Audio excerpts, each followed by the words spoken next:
अहिल्यानगरच्या राहाता तालुक्यातील शेतीला मोठा फटका बसलाय। हजारो एकरवरची पिकं पाण्याखाली गेलेली आहेत। कपाशीच्या शेतात सुद्धा गुडघ्या एवढं पाणी साचलेलं आहे।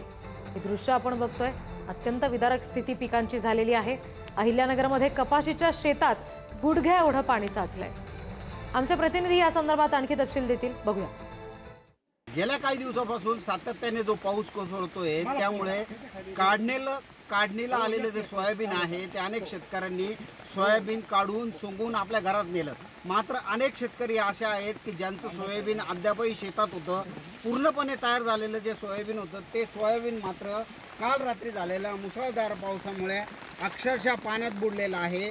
मोठ्या प्रमाणात शेतात आता पाणी साचलेलं आहे। त्यामुळे मुरघासाठी लागणारा जो मका आहे तोही पाण्यात आहे। त्याचबरोबरीने आपण आता हे बघू शकतो की हे जे सोयाबीन आहे हे सोयाबीन पूर्णपणे आता वाया गेलेलं आहे। राहाता तालुक्यात सुमारे 26,000 हेक्टर क्षेत्रावर सोयाबीनची लागवड करण्यात आली होती। त्यातील बहुतांशी क्षेत्रातलं जे सोयाबीन आहे ते काल रात्रीच्या पावसामुळे पाण्यात गेल्याचं दिसून येत आहे। शेतकऱ्यांचं आता राहाता तालुक्यात मोठं नुकसान झालेलं दिसून येत आहे। अनेक जे शेती आहे त्या शेतीमध्ये मोठ्या प्रमाणात जे पाणी साचलं आहे त्यामुळे भाजीपाला पिकासह सोयाबीन आणि इतर पिकांनाही याचा मोठा फटका बसलेला दिसून येत आहे। आता शासनाच्या कडून पंचनाम्याची मागणी केली जाते। शासनाचे पंचनामे होतील, मात्र शेतकऱ्यांना जे आहे ती तुटपुंजी मदत मिळेल। त्यामुळे शेतकऱ्यांचं यंदाचं वर्ष तरी अडचणीचं जाणार असल्याचं दिसून येत आहे। प्रशांत शर्मा, पुढारी न्यूज, राहाता, अहिल्यानगर।